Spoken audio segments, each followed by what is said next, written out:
दर्शन हवे.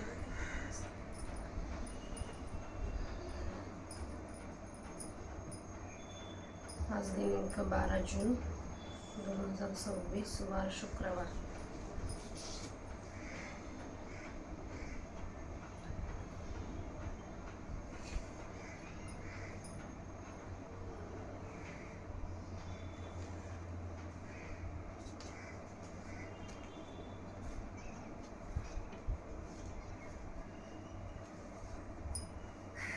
काल आपण अध्याय 10व्यातल्या 103 ओव्यांचं वाचन केलं होतं.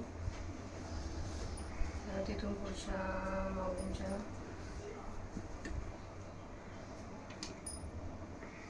सेवेला प्रारंभ करूया.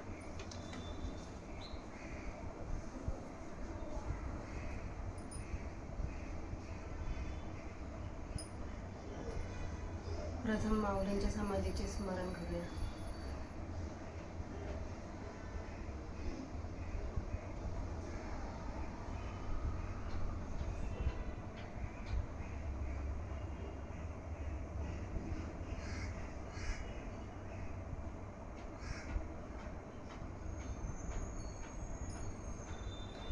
गणपती बाप्पाला नमस्कार करूया. वक्रतुंड महाकाय सूर्यकोटी समप्रभा निर्विघ्नं कुरु मे देव सर्वकार्येषु सर्वदा.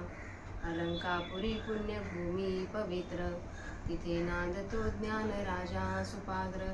तया आठविता महापुण्य राशी नमस्कार माझा सर्वे सर्व ज्ञानेश्वराशी.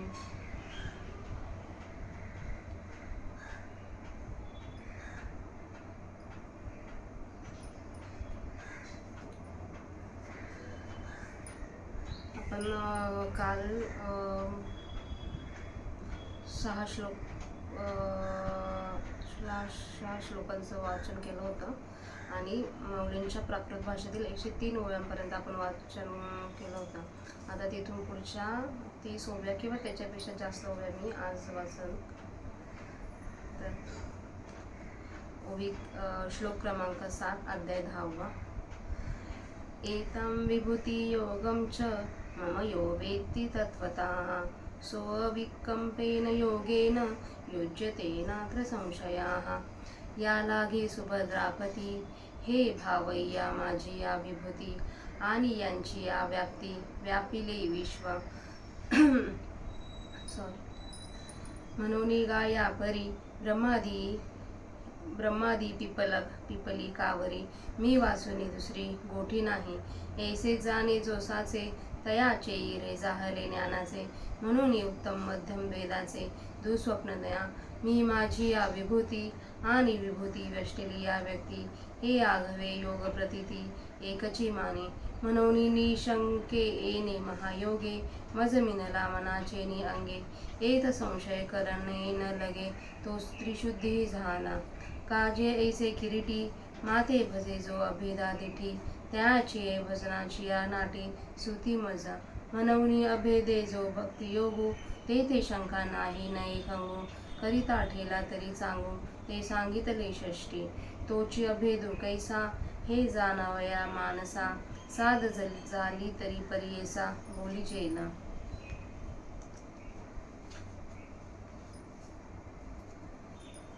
अहं सर्वस्य प्रभो मत्ता सर्व प्रवर्तते इति मत्वा भजन्त मां बुद्धा भाव समन्विताः. तरी मीची एक सर्वा या जगा जन्म पांडवा आणि मजचे पासून आघवा निर्वाहो यांचा. कल्लोळ माळा नेगा जन्म जळीची पैगा आणि तया जळीची आश्रयो तरंगा जीवनही जळा. ऐसे अघवांची ठाई तया जळची जेवी पाही तैसा मी वाचुनी नाही विश्व ये. ऐसिया व्यापका माते मानुनी जे भजिते भलते थे परिसाचो कार्य उदिते प्रेम भावे. देशकाळ वर्तमान आघवे मजसी करुणी अभिन्न जैसा वायू होऊनी गगन गगनचे विचरे. ऐसे निजे निज ज्ञानी खेळत सुखे त्रिभुवनी जगद्रूपामणी साठवणी माते. जे जे भेटे भूते ते मानिजे भगवंते हा भक्ती योगी निश्चित जाण माझा. मच्चितामद्गतः प्राण बोधयन्तः परस्परं कथयन्त क्षमा नित्यं तुष्यन्ति च रमन्ति च चित्ते मीची झाले मियाची प्राणे धाले जिओ मरो विसरले बोधाची आपुली मग तया बोधेचे निमाझे नाचते संवाद सुखाची भोजे आता एकमेका घेपे दिजे बोधची वरी जैसी जवळकेची सरोवरे उसंबळली या कालवती परस्परे मग तरंगासी धवळारे तरंगची होती जैसी एरायांची मिळणी पडता आनंद कल्लोळांची वेणी तेत बोध बोधाची लेणी बोधची मिरवी जैसे सूर्य सूर्याते ओवाळिले की चंद्र चंद्रम्या क्षेमदी धले नातरी सरिसेनी पाडे मिळले दोन्ही ओघ तैसे प्रयाग होत सामरस्याचे वरी ओसान तरयत सात्विकांचे ते संवाद चतुष्पथीचे गणेश झाले तेव्हा या महासुखाचे निभरे धावून देहायाची या गावा बाहेरे मिया घाले तेने उद्धारे लगती गांजो पै गुरु शिष्यांच्या एकांती जे अक्षरा एकाची वंदती ते मेघाची या परी त्रिजगती गर्जती संग जैसे कमळ कमळिका झाले पण हृदयाची मकरंदा ते राखून नेणे दे राया रंका पारणे अमोदाचे तैसे निमाते विश्व कथित कथेने तोषे कंथ विसरित मग तया विसरा माझी विरत आगे शिवे ऐसे प्रेमाची निभव सपने नाही राती देव जाणणे केले माझे सुख अव्यंगवाने आपण पेयाजी तेषां सततयुक्तानां भजता प्रीतिपूर्वकं ददामि बुद्धियोगं तं येन मामुपयान्ति ते तया मग जे आम्ही काही द्यावे अर्जुना पाही ते ठाईचे सेतीही घेतली सेल का जेते जिया वाटा निघाले गा सुभटा ते सोय पाहुनी अवंटा स्वर्गापवर्गा म्हणून तीही जे प्रेम धरिले तेची आमुचे दयेने उपाहिले परी आम्ही द्यावया हे केले तीहीची म्हणिये आता यावरी येतुले घडे जे तेचे सुख आगळे वाढे आणि काळाची दिठी न पडे हे आम्हा करणे लळेयाची या बाळका किरीटी गवसणे करुणी स्नेहाची या दिठी जैसी खेळता पाठोपाठी माऊली धावे ते जो खेळ दावी तो पुढे सोन्याचा करून ठेवी तैसी उपासतीची पदवी पोषित मी जाय जे पदवीची निपोषके ते माते पावती यथा सुखे हे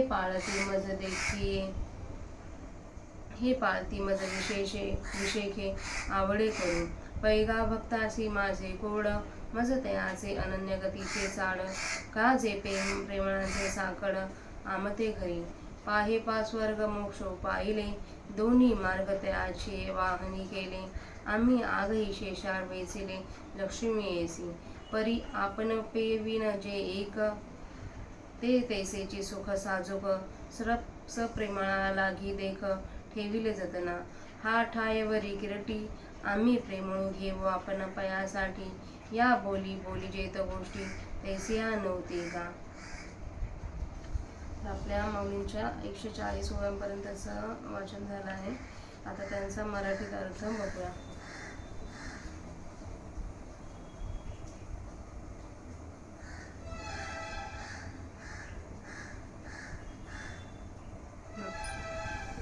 तर भगवान श्रीकृष्ण अर्जुनाला सांगत आहेत की हा माझा विस्तार व अभेद योग जो पूर्णपणे जाणतो तो माझ्या अखंड अशा महाअभेद योगाने युक्त होतो याविषयी संदेह नाही. अर्जुना, म्हणून वर सांगितलेले हे बुद्ध्याधिक भाव ह्या माझ्या विभूती आहेत आणि यांच्या योगाने हे सर्व जग व्यापून राहिले आहे. म्हणून अर्जुना, याप्रमाणे ब्रह्मदेवापासून प्रारंभ करून शेवटी मुंगीपर्यंत माझ्या वाचून दुसरी गोष्टच नाही. याप्रमाणे जो यथार्थ जाणतो त्याला ज्ञानाची जागृती झाली आहे. म्हणून त्याला उत्तम व मध्यम या भेदाचे स्वप्न पडेल का? नाही. मी आणि माझ्या विभूती व विभूतीने व्यापलेले प्राणी हे सर्व एकच आहेत असे ऐक्याच्या प्रतीतीने जो जाणतो, म्हणून अशा या संशयरहित महायोग्याने ऐक्य भावनेने जो मनाच्या द्वाराने माझ्याशी एकरूप झाला तो खरोखर कृतार्थ झाला आहे यात शंका घेण्याचे कारण नाही. कारण की अर्जुना, अशा अभेद दृष्टीने जो मला भजतो त्याच्या भजनाच्या छंदात माझा प्रवेश आहे. म्हणून अभेद असा हा जो भक्तियोग, याच्याबद्दल काही एक शंका नसून यास खंडही नाही. शिवाय याचे आचरण करीत असता त्यात जरी थोडा बहुत व्यत्यय आला तरी त्यापासून चांगलेच फळ प्राप्त होते. हे तुला 6व्या अध्यायात 40व्या श्लोकात सांगितलेच आहे. तेच माझे ऐक्य कसे आहे हे समजण्याची मनात इच्छा उत्पन्न होत असेल तर ऐक, ते मी सांगतो.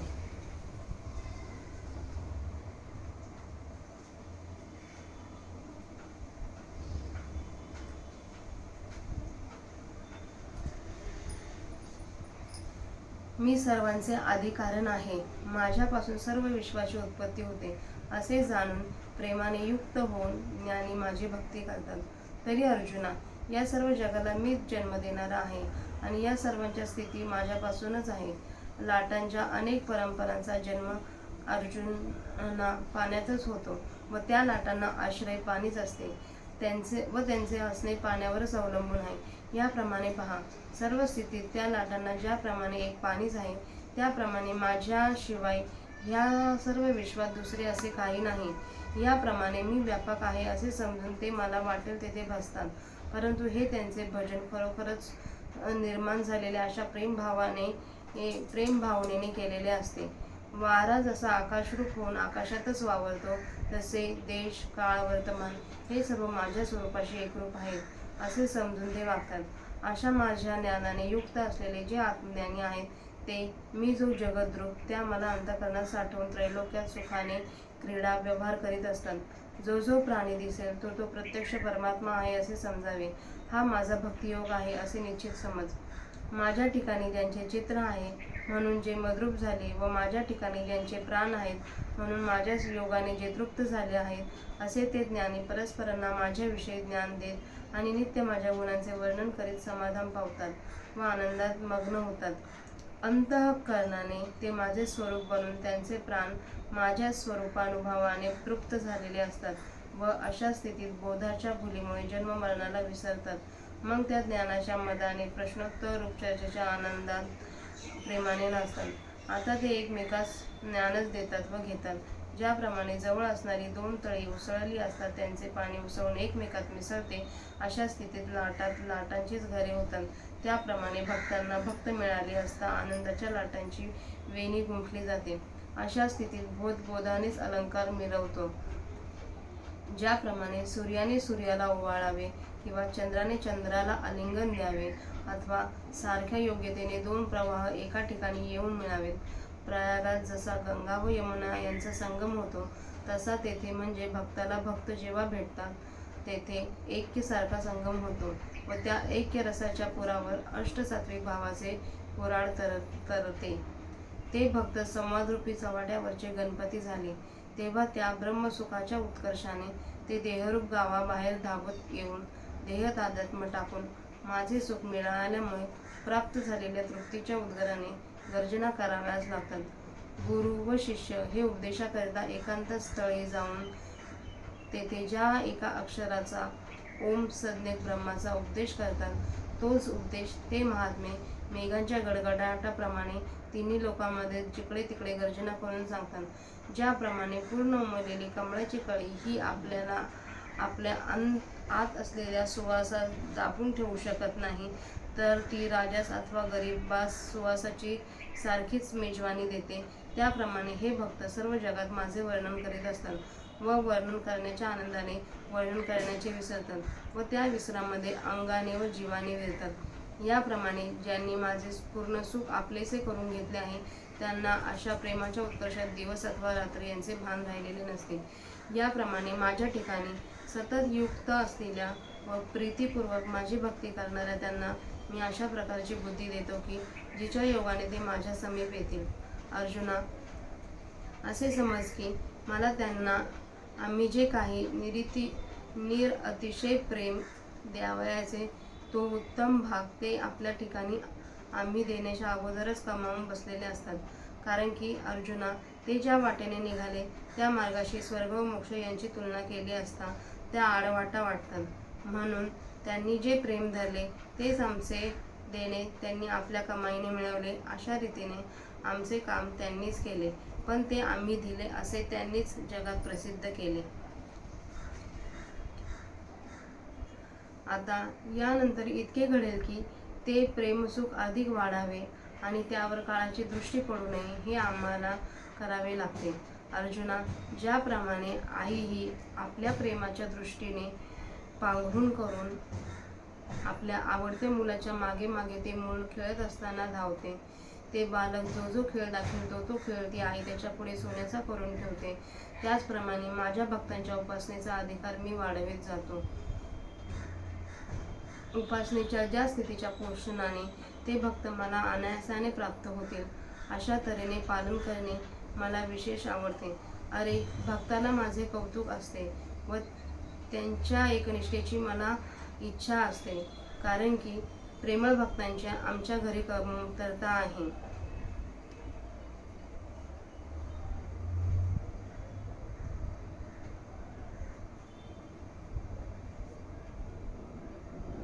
इथं माऊली सांगतात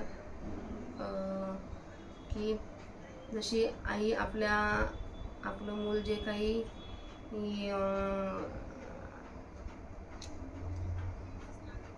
खोड्या करतं, जे काही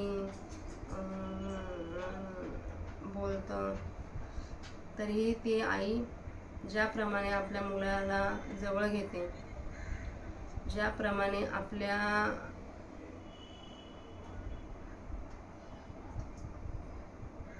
ज्या निरपेक्ष भावनेने ती आई आपल्या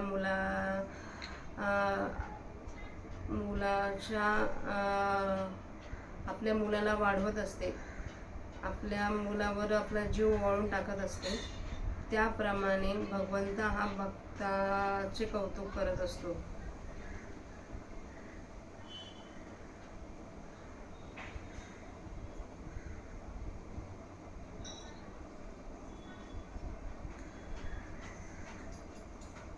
आपल्या प्रेमाच्या दृष्टीचे पांघरून करून आपल्या आवडत्या मुलाच्या मागे मागे किंवा आपल्या आवडत्या भक्ताच्या मागे मागे हा आपला भगवंत येत असतो. तसंच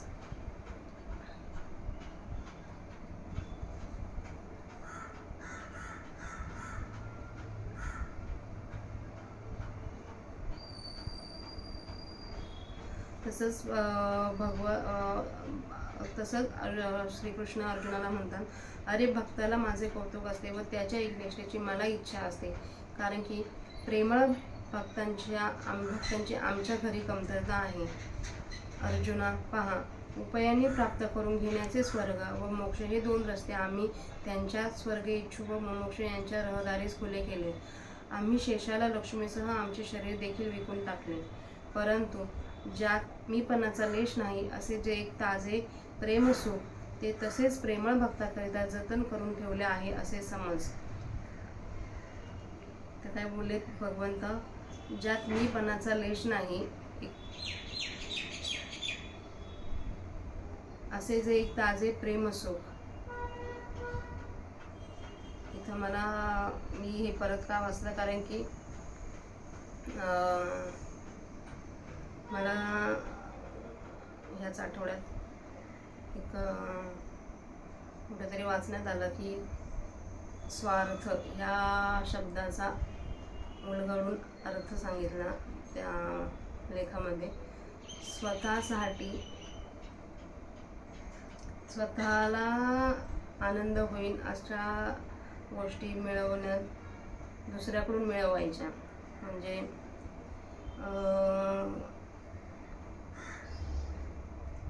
आपण म्हणतो एखाद्या व्यक्तीने किंवा आई मुलाचंच उदाहरण घ्या, आईचा त्या मुलाला प्रेम देण्यात काहीही स्वार्थ असतो, किंवा आई ज्या भावनेने आपल्या मुलाला आलिंगन देते, आपल्या मुलाच्या डोक्यावरून हात फिरवते, परत ज्या निरपेक्ष भावनेने ती त्याला जपते, त्या त्या प्रेमामध्ये स्व अर्थ कुठे येतो? असं हे प्रेम निस्वार्थ असतं.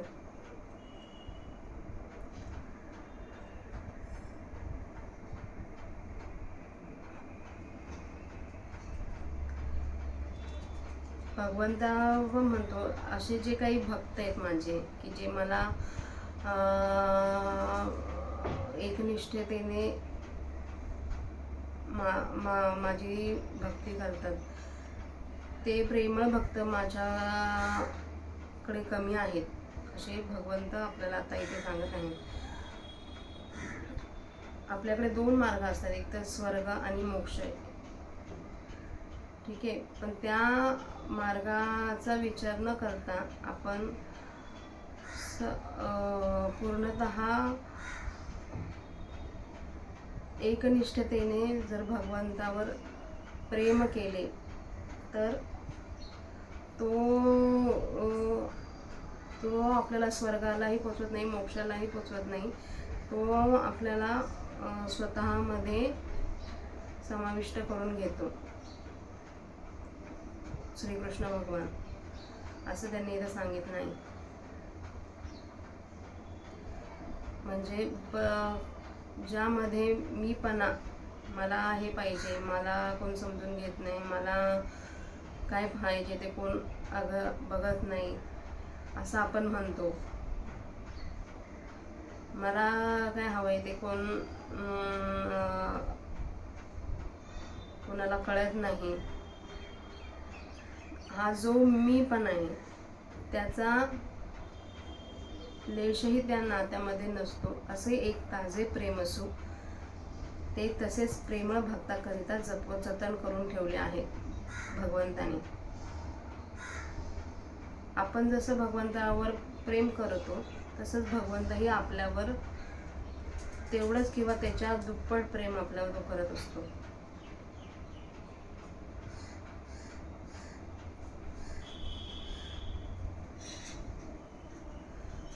तर अर्जुना, आता भगवंत सांगत आहे की ज्यात मीपणाचा लेश नाही असे एक जे ताजे प्रेम असो, ते तसेच प्रेमळ भक्ताकरिता जतन करून ठेवले आहे असे समज. अर्जुना, येथपर्यंत वर सांगितल्याप्रमाणे आम्ही आपलेपणा देऊन प्रेमळ भक्ताचा अंगीकार करतो.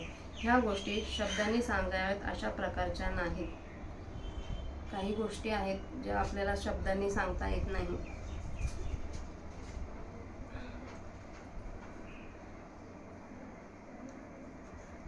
असं भगवंत श्रीकृष्ण अर्जुनाला सांगत आहेत.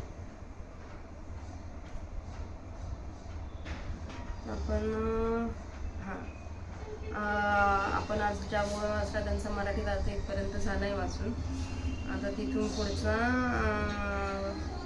पुढच्या माऊलींच्या सरीत बघूया.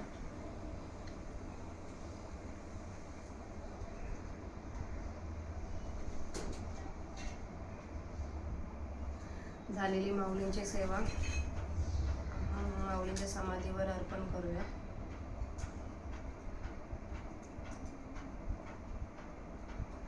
आणि आज सेवेस पूर्ण विराम देऊया. रामकृष्ण हरी.